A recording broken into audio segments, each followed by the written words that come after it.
specializes in 2D and 3D animation, sculpting, writing, and stop motion, and works on various different projects for showcase on the internet. His work has been featured in art shows and has even had one of his own projects be showcased in the Phoenix Film Festival of 2014. Would you like to introduce yourself, Mr. Guest? Yes, this is Hasani Walker. Ladies and gentlemen, Mr. Hasani Walker. Thank you so much, Hasani, for granting me this interview. Absolutely, thank you. All right, that being said, let's begin. I like to begin our first segment by asking you a little bit more personal questions, like stuff that you do or stuff about yourself rather than what you do as a whole, if that makes any sense. Oh, yeah, that's fine. So tell us a little about yourself. Oh, well, I live in Phoenix, Arizona. I've pretty much been interested in animation since, for the longest time, I'd say like since I was like maybe 7, 8 or something like that. I actually started really doing animation in high school, so it was really just me wanting to do it for that amount of time, but it wasn't until high school that I actually got the supplies to make my first stop motion film, and from that point I just kept on going. Awesome. So where are you from and where did you go? Like, you told me that you were from Phoenix, but like, is there anywhere you've gone in terms of like maybe you lived somewhere different for a while, or you had to work somewhere different than Phoenix? I haven't actually. I've actually been in Phoenix pretty much all my life. I have gone to other places, mostly for conventions, but pretty much all of my training and animation was done here. Awesome. What art do you, like, I know I already mentioned it, but tell us, what art do you practice? Well, I'm mostly known for stop motion, and that probably is the art form that I love doing the most. But other than stop motion, there's sculpting, and even though that is close to stop motion, but that is another thing I'm known for. I also enjoy doing computer animation and 2D animation, but I'm not as trained in those as I am in stop motion. All right. You told us that you were interested in this sort of stuff when you were about 7. Is that like when you really decided that you wanted to become an artist professionally? Pretty much. Before then, it was really a hobby. I knew I wanted to do something that was kind of associated with it, but I didn't know if it was going to be like painting or like just sculpting professionally. But the animation just came in later, that I can actually put these things in motion. All right.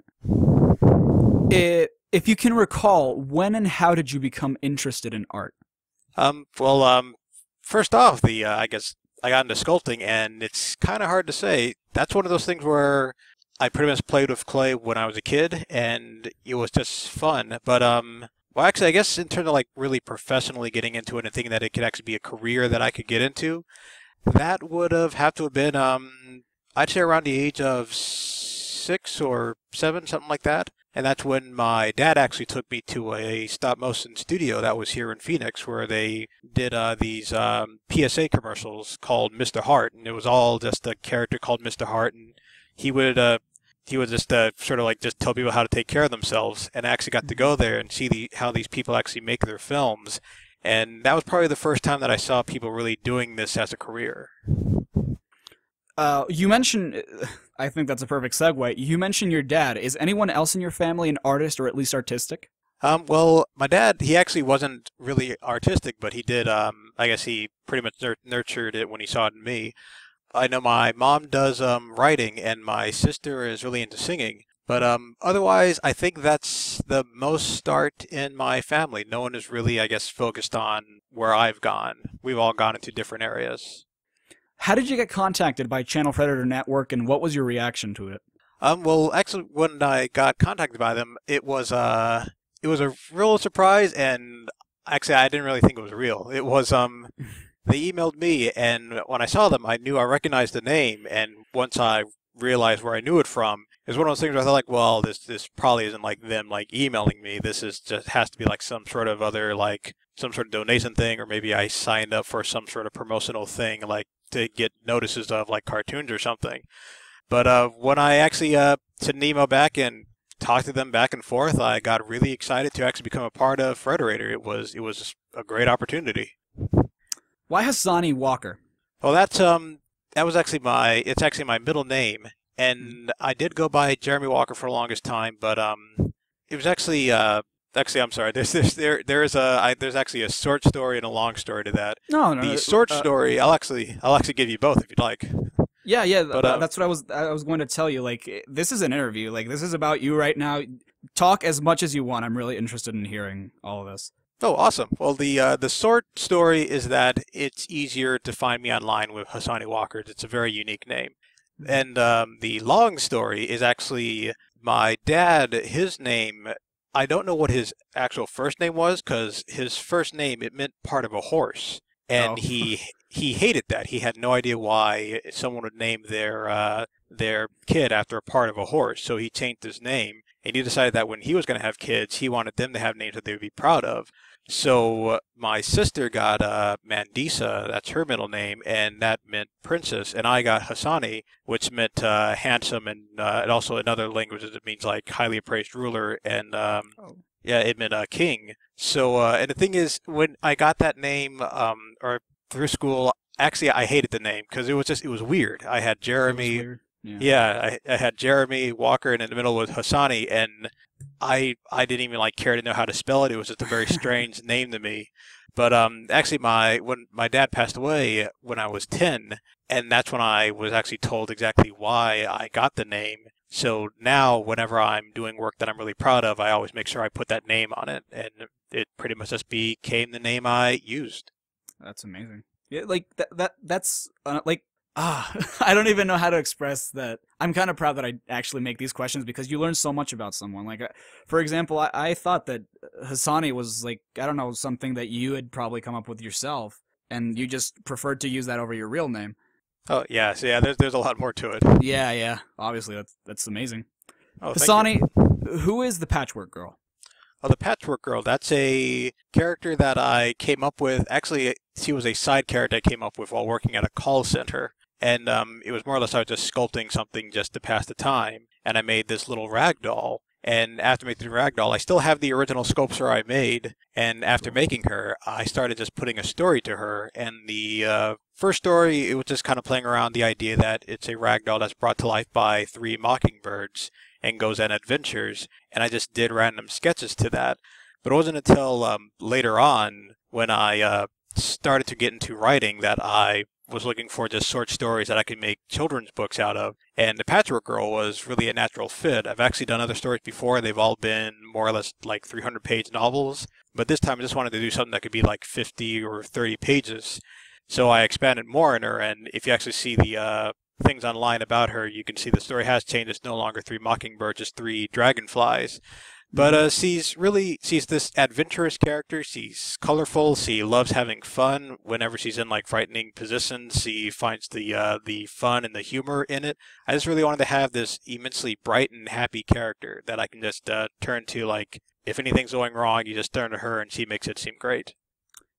I think it's another brilliant segue to my next question because, well, I've seen the stuff you've done, and something else that really caught my eye was the Grimm, which you're currently trying to produce the third episode, I believe. Yes, the second one is now in rendering, and the third one I'm hoping to move it into production soon. What is the Grimm? The Grimm, it's a fairy tale story, but it sort of strays away from being a fairy tale story.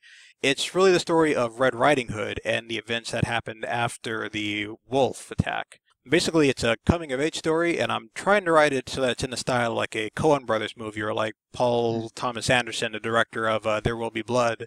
So it's very grounded, but we pretty much follow her as she discovers exactly what happened to her with the whole wolf attack, and she goes searching to find out exactly why the wolf is after her, and through that we come across other fairy tale characters.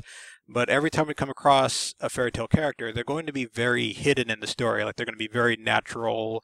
Some of them won't even go by the names. Like Snow White is actually going to be in the third one, but she's not going to be referred to as Snow White. She's actually going to be sort of a hidden figure in the story. Awesome. Who is the broken down ballerina? Oh, Broken Down Ballerina is a Christmas story that actually was inspired by a Halloween costume I wanted to design for a friend that became way too complicated. See, I was going to make sort of a zombie ballerina, and then it became a toy ballerina that was just broken. And from there, I started writing a story about a toy ballerina that lives on a castle on a quilted hill, and she wakes up to find that the soldier she dances with whenever 12 strikes on the clock is missing, and she goes off on a journey to find him. and as he travels to find them, she comes across other broken toys. But it's pretty much a love story. It's sort of a dark love story. Who is Veronica Bell? Oh, Veronica Bell, that's a ghost series that I'm still trying to get going. It's it was sort of a it was I guess you could say it was almost like sort of anime inspired. It's a character that comes across all these haunted events and makes a haunted club at her school, and they go off and find all these other ghost things that happen around her neighborhood.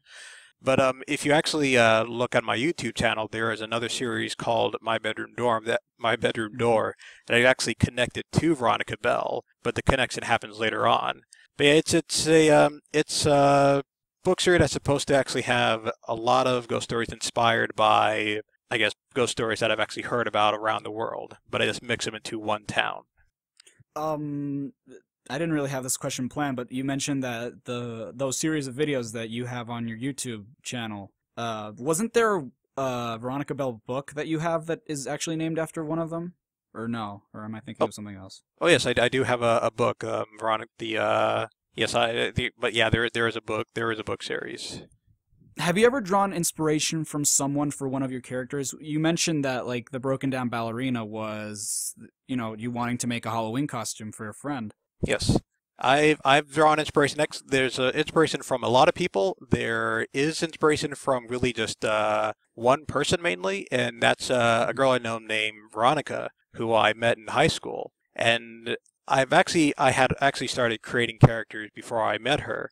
But there is one character I made named Sai, and it was an alien character. And none of my characters really had personality. They were all just sort of like the basic, a kid just kind of making up story sort of characters.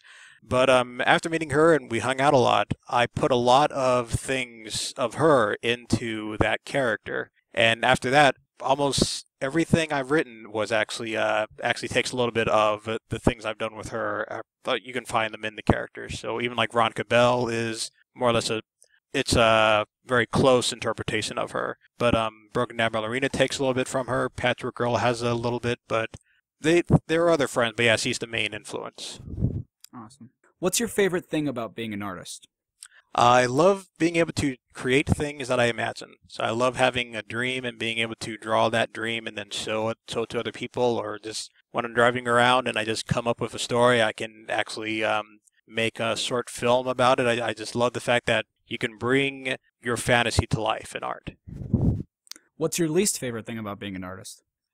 Really the time that it takes. I mean, I love taking the time to make sure everything is perfect, but it's when you don't have a lot of people working with you, don't have like the huge crew that like studios have, it could be years before you finish a film. So that's the one thing I wish I could change, is being able to find a good amount of people and have the time to actually create these things. You excel in various different arts. Like we mentioned before, drawing, writing, sculpting, stop motion. Out of the different arts you practice, which is your favorite and why? I would say stop motion, because I mean, I started sculpting. It was something I did for fun, and I still do today. So it's really stayed close to my heart, and I love being able to bring those sculptures to life. It's still amazing to see when I see other stop motion film. It's great to see these things that people actually like. They built them from hand, and people actually like. They actually like, they handle these things, and just seeing that brought to life, that is it's still amazing. Like I look at trailers for Box Trolls right now, and it's just, I know how it's done, but it's still just, it looks so great to me. Yeah. How have your arts changed or enriched your life as both an artist and a person? Well, they've definitely have changed. It's I know at first a lot of them, when I first started, they were just kind of just goofy things that I did, but now I can say that they're made more with kind of a purpose, more with personality that I love putting into them. And if you see like some of my first drawings when I was a kid, it is just kind of like I drew like robots and things, or like just skeleton characters for no reason. But now it's more, when I draw, there's always a story to it. And I mean, just like style-wise, it's definitely changed. It was a lot of stuff I drew were very like sort of Burton anime-esque, but now it's I'd like to think that it's grown into its own style now. Do you consider yourself as someone who does what he does for the sake of art, or do you do what you do for some other reason? I'd say it's yeah, I'd say it's for the sake of art. Most because I don't think I would have done it for this long if it was for like any kind of superficial reason or any other, I guess like any other sort of made up reason. I mean, there have been projects that I've focused on for years and things that I'm still focusing on for years just because I just want to be able to create them. What inspires you to make your books and your different characters and like all the media that you produce?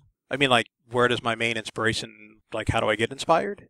Yeah, like what how could I say it? What really, I guess, what turns you on when you're doing this sort of stuff? Like what is your motivation, I guess, is a better question.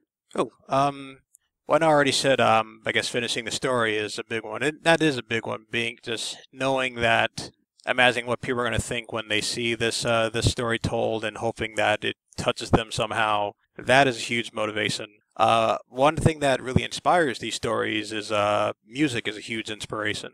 In fact, I have my collection of music is very sporadic. There's a lot of things, but pretty much whatever I'm wanting to create, or if I don't have any ideas, I just listen to a variety of music, and I usually get something from that. So that's been a huge inspiration. Out of the series that you produce, which would you say is your favorite and why? Well, actually, I'd say that my favorite is not in production just yet. Oh, Yeah. Teasers. And I actually mentioned it. It's the Sai storyline, the coming of age story, which I'm hoping to actually have something coming out on that sometime next year. So I'm guessing you can't really tell us why it's your favorite yet. I can give you a few things, but I mean there are some things I'd like to keep close. But one thing is it actually is my first original character, the first one I ever made. This is actually sorry. No, of course. Yeah, I stutter a lot, but Nah, it's fine. yeah. The whole thing of creating original characters, that actually started when I had a apprenticeship with an airbrush artist, and I would just draw characters. And I remember his name is Dave Lucero, and I remember telling Dave the only way I'm going to see these characters come to life is if like Steven Spielberg or someone like that actually comes along and wants to make them into a film. And he told me like, well, why can't you do it? And just those simple words were just a huge inspiration to me. Like, well, why can't I do that? And after that, I started working on comic books. So that was my first original idea, was a comic book called 2050. And it had a group of characters, a group of teens, and one of them was named Sai. And after writing the book and printing a few copies, I actually hated the book. It was a very like predictable story. I mean, I had teens. They were fighting in this alien war. They were in this mansion. It was very X-Men, very Marvel, kind of like, you could find a lot of things on it. But I loved the alien character in Sai, and I stayed focused on her until I started writing a different story. I was just about her. It didn't have any of the war things in it, and it was very grounded. And it went from having inspiration from like Marvel comics to now the inspiration, if you read the story, it's more inspired by stories like A Little Princess or Little Women. It runs along those kind of lines. But that would be my favorite character. This would be my favorite character. Would you say that it's a spin-off series, or is it like something just brought from the ground up altogether? Like you're just taking the character of Sai in like a different direction without having to be related to your original comic? It's definitely from the ground up. Because the comic, it was like set in the future. It was on Earth. This thing, it's on a different planet. There is the aliens are in sort of a Renaissance era, so their technology is not that great. So it's extremely far from the original storyline. And when I actually start bringing out teasers of the characters and showing images, which you can actually find some of the images online, you can find images of her. But when I actually start bringing out things of the book that's going to come out, I'm going to do comparison. You'll see that it's very different from what the original idea was. All right. The Patchwork Girl was always a character that caught my eye in particular. And the reason I bring it up is because if I recall, you've been on the network longer than I, or like we joined around the same time, I believe. I believe ever since ever since the promotion for the Patchwork Girl book series had been going on. Why specifically did you put more emphasis on that Kickstarter project than any other one?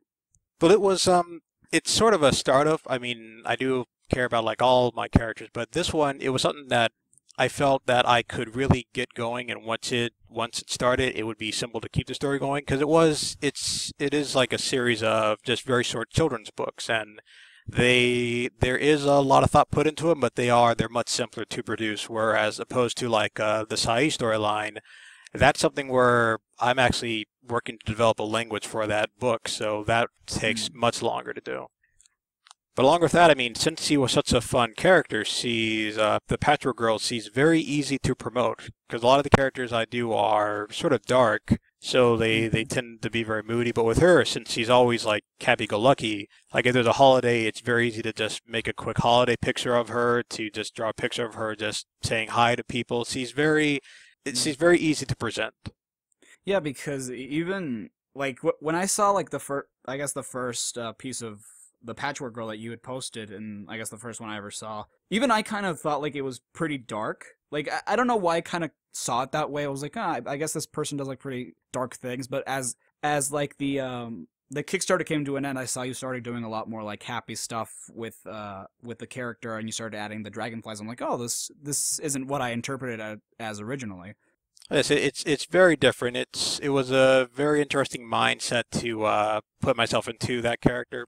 And I'm sure when I started posting things, it probably did look. But yeah, I'm sure it did look dark because it's been a huge transition. Because if you look at like things like the series My Bedroom Door, that is a very dark series, and even the Grimm, that's also like a very dark series. But the Patchwork Girl, I'd say it's the first series I've done that's been that's been that colorful.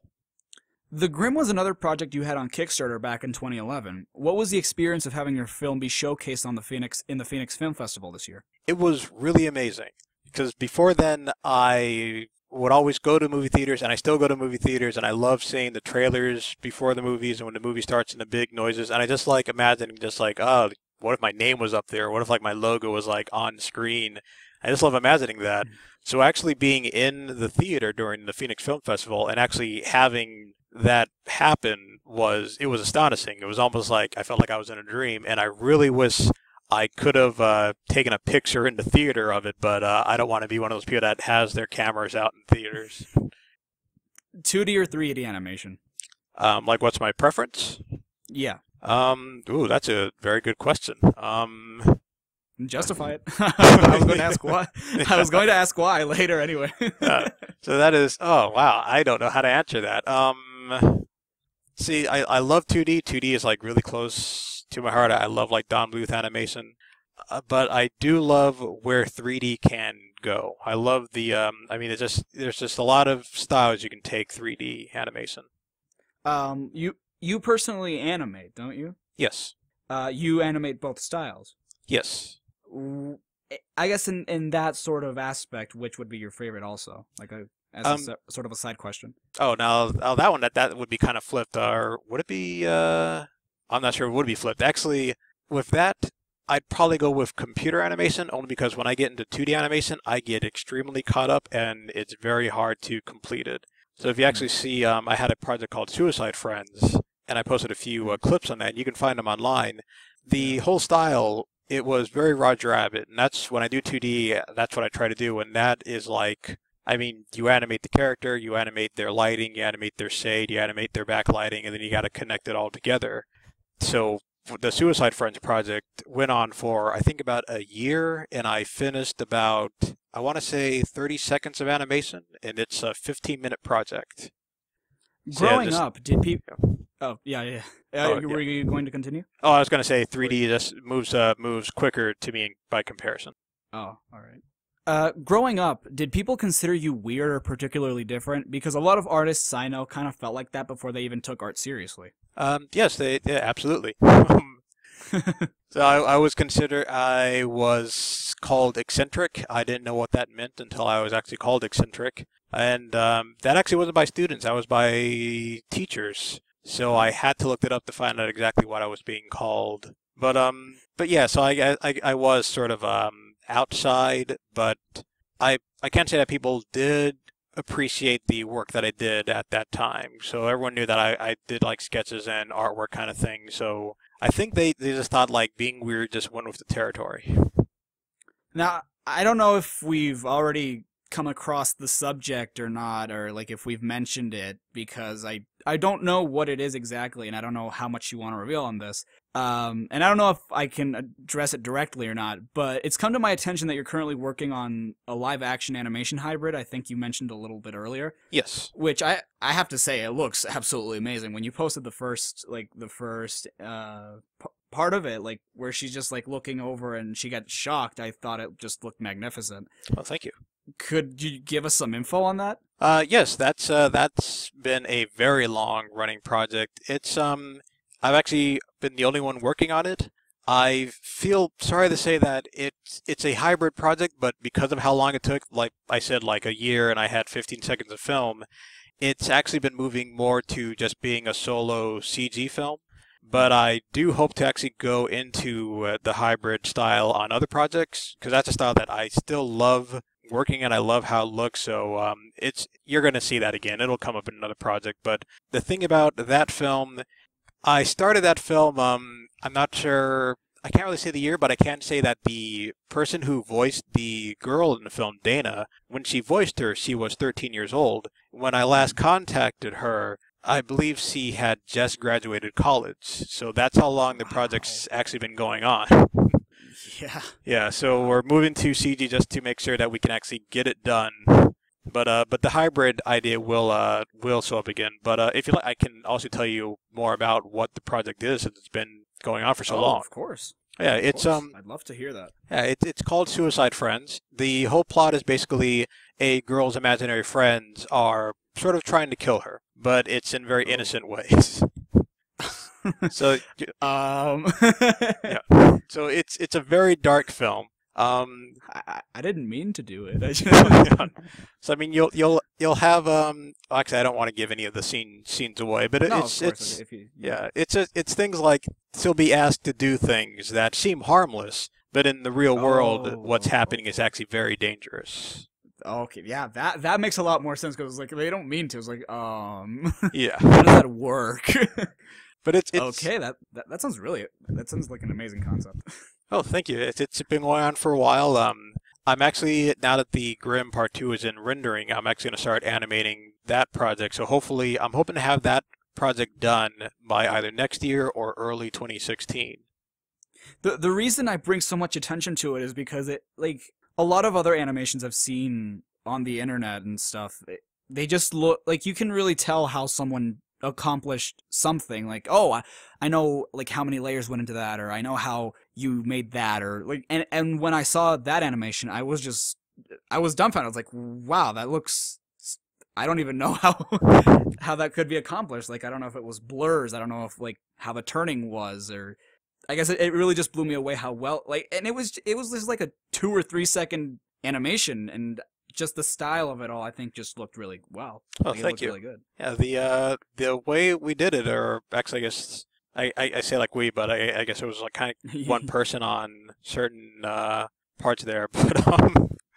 But say I don't like just having my name being the only one on these things. But basically, I watched a lot of Who Framed Roger Rabbit. I bought a book on Industrial Light and Magic on how they actually put together Who Framed Roger Rabbit. And I did like a few tests with some other people at the school I went to. So we did some tests just to kind of see how we can do it. And the tests we did, I still have those tests. I haven't posted them because we had the shadow and lighting all on one layer, and it just didn't look right. So I pretty much went the Roger Rabbit route and just animated everything separately and then put it together like they did. So the technique you're seeing on there, it's pretty much exactly what they did on Who Framed Roger Rabbit. Awesome. Now, our next segment, I guess, they're going to be a bit more like professional artist questions. Like, there's still going to be what you think about it and, you know, your personal opinions, but now I'm focusing more on a general professional aspect of the artistic profession, I guess. Okay. How do you think someone becomes an artist? I think with a lot of drive and patience. I think if you have a passion for something and you put your best into it, I think that's the right way to become an artist. There's actually, I saw a thing where someone was talking about a baker, and they said that they put as much work to the point where they seem like they're psychotic, and that's why their work comes out great. I think that's sort of the kind of passing that you have to become an artist, just like insane passing. What's the essential thing an artist must know? Um, I would say to never give up. Just keep on going. Now, you live off of your artistic profession, right? I don't actually. Oh, you don't? Okay. No. Hopefully Well, someday. what would you? What advice? Well, I have questions for that anyway. What advice do you think would be necessary for breaking into the business?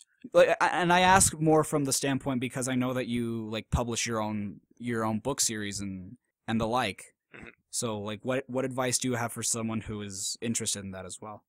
I would say to get connected, to go to as many conventions as you can. They have SIGGRAPH. There's artists there, comic conventions. CTN, that's a big one, just to go there, get noticed, and also know what's going on in the industry, and make sure you keep up to date with that. It's like you anticipate what I'm going to ask next because what my next question was going to be, are having connections necessary for breaking into the business? But Oh, well, apparently you. yes. Now, earlier I asked you which one of the arts you practice was your favorite, but which do you find easiest and why? I would say stop motion I find easiest. And mostly because with 2D, you're pretty much creating everything from scratch on each frame, which is great. But with stop motion, I mean, the puppet is right there, and I mean, you never have to rebuild it with each frame. And it's the same with 3D animation, but the thing is that with 3D animation, like rendering a frame, that can take like to a minute to maybe like 30 minutes to an hour for one frame, whereas in stop motion, rendering a frame is just as quick as taking a picture. Very true. Now, how has the entertainment industry changed since you've begun your career? It's Well, by career, I mean, obviously, when you started doing this a bit more seriously. oh yeah, it's definitely become more computer based. I can definitely say that.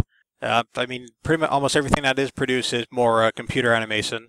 It's and I mean that's not a bad thing, but it is something where I remember being able to see like different variations of things. But like you could see like a 2D film was being made, stop motion and CG. Now you hardly see any 2D. You do see a lot of stop motion. I'm grateful for that. But it's interesting to see that stop motion has also changed for computer. So a lot more computer work goes into stop motion to help it along.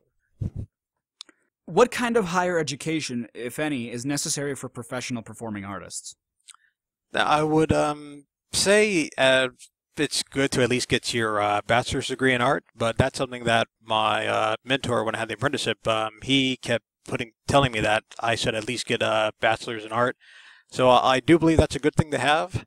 Along with that, it's a lot of what you would need to know. You can actually learn online and at conventions and like online schools or like specialty shop kind of things. There's like iAnimate, which just specializes in animation. So there's places like that. But I'd say in terms of higher education, you're never going to really stop learning. That's probably the best answer. This is kind of a variation of a question I asked earlier. What would you recommend for aspiring artists, people who are just getting into the whole deal of designing, or in your case, launching their own films and or books? I would say if you're just starting out, to learn as much as you can, and while you're learning, to keep practicing what you want to do. So if you want to become a writer, I'd say just keep learning as much about writing, read as many books as possible, and while you're doing that, just write as much as you can. Write short stories, write short poems, write fan fictions, whatever. If you want to become a concept artist, watch other concept artists' works, and while you're doing that, just keep on practicing on your own. You just keep going over and over again. It has become like a way of life, just almost everything you do each day. What non-educational or whichever requirements and qualifications do you think are needed to becoming a professional artist? I would say keeping an open mind to things. That's a good thing to have if you want to become a professional artist. And not being afraid to experience things. So actually, that's almost the same as keeping an open mind. Do you think having a second career is necessary for being an artist? I would say when you're starting out, it's a good thing to have. Because right now, I mean, I'm hoping to move into doing this full time, but at the moment, it's nice to have sort of like a day job that you can get funding for your projects on. Even if it's just a small amount of funding, it's just nice to have that while you're working on this.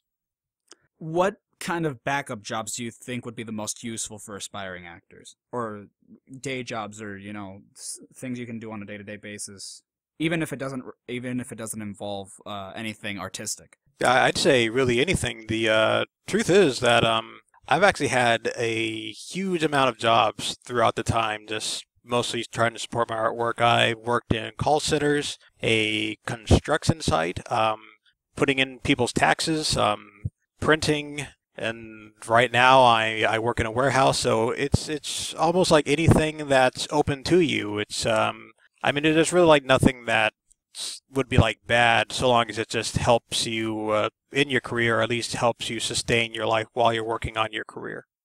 Which is the most common second career you think artists seem to have? I'd say really anything with computers. Actually, I noticed that in the jobs that I've had, anything, all the jobs I've had that have worked with computers. Most of the people I worked with were artists. Even right now in the warehouse I'm working at, I work in an area that is all just the computer parts of the business, and pretty much everyone there they work as artists. One's a photographer, another one is a game artist. Another person does like 3D modeling. So yeah, they all. I think that's where we gravitate to. What are the most common mistakes you think aspiring or amateur artists make? I think not trying to move on to or trying other kind of mediums or other kind of styles. I knew like one person who I believe he had like a hard time trying to find work, but he stayed doing animated action scenes, and that's all that he had. And I think you need to have like a variety if you want to like really branch out. It's best to try and at least try to get some kind of variety in your work, or just explore different varieties. If you only do action sort of animations, try doing like a calm animation, or just like characters talking sort of animation, or vice versa. Or if you just draw action scenes, try drawing just like a very natural, like in the park scene. If you draw like punk kind of characters, try drawing like a cute kind of character, something like that. What's the usual process that you go into when writing? Like as I said before, it's mostly it starts off with music. So usually I listen to music and I just imagine a scene from there, and from that point I will sometimes draft. I still try to draft out the story, just a quick little thing that shows beginning, middle, end, and then like quick notes on what's going to happen. But from that point, I start to free write, and basically with free writing, I still have the draft, but the story can go really anywhere. It's just writing straight along, having the characters say what I think sounds natural for them to say, and really they lead the story. In fact, even Sai went a different route than the draft was because of free writing. What's the usual routine of an average sculpting or stop motion session for you? Well, for stop motion, it's mean like just like complete from beginning to end. Depending on how you work normally, like if you work from beginning to end, what's that like? Or if you like take a break in between sessions? Oh well, I tend to animate just like almost sort of like day to day, or mostly on weekends. And actually, with the day job I have, I mostly work on afternoons and weekends. Those are mainly my time. But it's like for a stop motion session, once I have my puppets and my sets built, it's really just going into the little stop motion room that I have set up, and usually I just turn on some music and I just go into it. It's a very therapeutic sort of experience. Is there anything that you do to improve your skills, be it drawing or writing? Yes, I do a lot of drawing. I actually try to participate in. There's a Sketch Dailies website. I've been trying to participate in that, and that has actually been spiraling into me just doing a lot of random sketches daily. But I'd say at least once a day I do at least one sketch. In terms of writing, I also try to write little small stories each day, and along with that, I'm also drafting a lot of things too. So listening to music, and I have a notebook. So if anything comes to my mind, I jot down a quick little story and just make a note next to it on whether it should be like a a book or just like a short film or something like that. Do you sometimes act as one of your characters when you're writing them? Actually, yes, I'd say it's something along those lines. It's sort of half and half. But I guess when I am writing a character, it does sort of help to get into their mindset if you sort of go about your day as the characters. But along with that, I'd say in almost every story there is at least one character who really does reflect me in the story. What should an artist always do? Always practice. So just, I mean, as you said, like, what are you doing? Or as you asked, like, when you're starting out, like, always practice. You draw something, erase it, draw it again, or just, actually, it's great to just have it, like, drawing the same figure in a row over and over again. Just keep practicing and improving your skills. What should an artist never do? Don't doubt yourself. Don't doubt yourself and give up on what you want to do. Because there's going to be a lot of people that will sort of doubt what you're doing and think that it's going to be impossible, but the one person who should never give up on what you're doing is you. What would you say to someone who wants to start a business in writing books or filmmaking? And, you know, by that, like, I mean, like yourself, that you have your Kickstarters and your Patreon page now.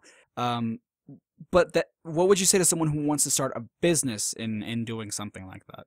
If they are just an animator, I'd say try to get some advice from someone who does work in business. Because it's very easy if you just have that art mindset to sort of fail because you're just working in that mindset. So it's good to have someone on a business side just to sort of give you some notes on what you should do if you want to do this as a business. I actually have a friend who actually owns his own business, and I've just been sort of asking him different questions just to make sure I'm doing things right. Well, Hasani, we're reaching, sadly, the end of the interview.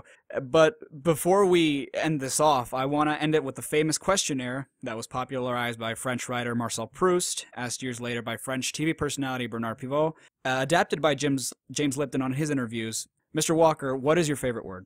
My favorite word? Yes. Oh, wow. I'm surprised at how hard that is. I feel like I should absolutely have a favorite word. My favorite word is, I'm going to say practice. Because I think I've said that a lot. Oh, that's true. What is your least favorite word? My least favorite word is, I'm trying to think here. I'm going to say quitting. Quitting. What turns you on creatively, spiritually, or emotionally? Definitely music. What turns you off? Trying to think here. Is that your answer, or are you? Oh no.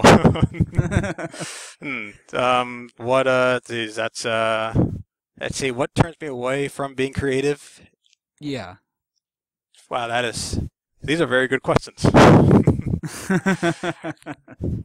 I would say if I ever get any kind of self-doubt, which I try not to, so maybe that's why it was very hard to try and come up with it. But yeah, self-doubt, that is something that does sort of turn me off creatively, and I try to avoid it as much as possible.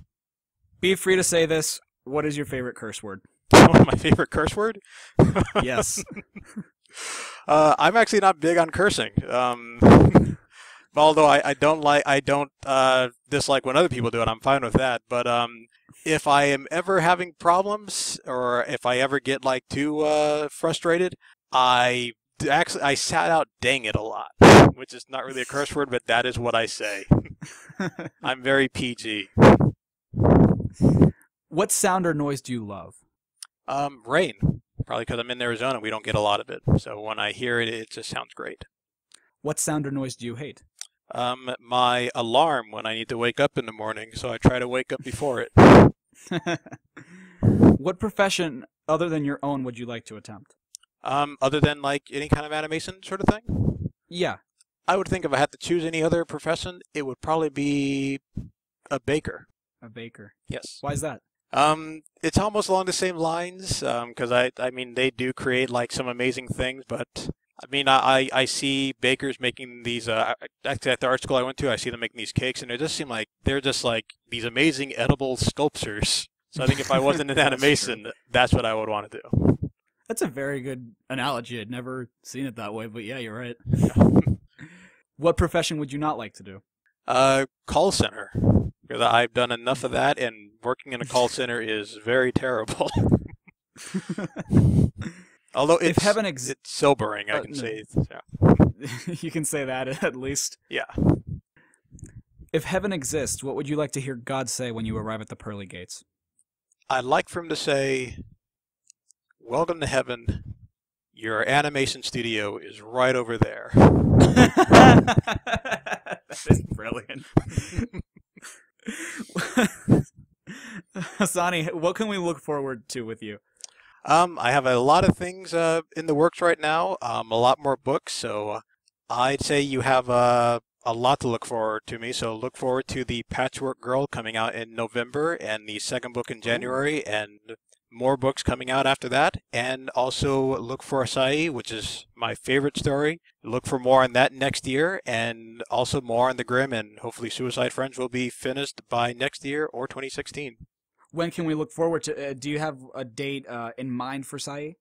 I want to have it done by July of next year, but it might just be around November because there's a few more things I want to develop. I really want it to be like a living, breathing world, so I'm really going through everything, making sure that everything is perfect for that book. Where can we follow your social activity? Actually, if you just Google Hasani Walker, that's Hasani, I'm very easy to find. I'm actually the first person that comes up in any search engine. But you'll find me on Tumblr and Hasani Studios on Facebook. I always keep those updated along with my YouTube page at Hasani Walker. That's true. Actually, it was quite easy to find. Just to say that. Anyway, Hasani, wow, this is actually, it's funny because the last interview I did, which was the first one, I don't know, I felt like it went on for quite a while, and right now I think this interview is actually longer than the last one, but I just feel like it was so short. I feel like I want to know so much more, and I feel like, I don't know, I was really intrigued. When I asked you if I could interview you, I tend to do a lot of research on the people I'm about to interview, and I was just so amazed with all the different things that you have on your site and all the different things that you do, and it's just so it was just so interesting and so incredible. And when I saw like all the different things that you excel in, sculpting, stop motion, and all that, I was really interested. Even more when I saw that the Grimm was featured in the Phoenix Film Festival this year. Thank you. If I had the money, and hopefully I will someday, I will definitely go out of my way to purchase the Patchwork Girl series, any other series that I really seem interested in as well. And I'm just so certain because I've seen the progress that you have on like your Kickstarter pages, and you seem to really have a following with you, and I just admire that so much. I'm so grateful that you were able to take some time out of your day to allow me to interview you. Oh, absolutely. Thank you. I'm glad I had the opportunity to do this. This has been fun. Well, ladies and gentlemen, I think that really concludes my interview with Mr. Walker here.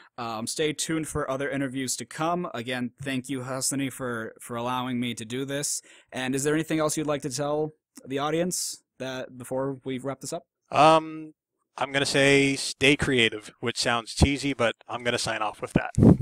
All right, very well. Well, guys, this has been Inside the Artist Studio. This is Char5 signing off.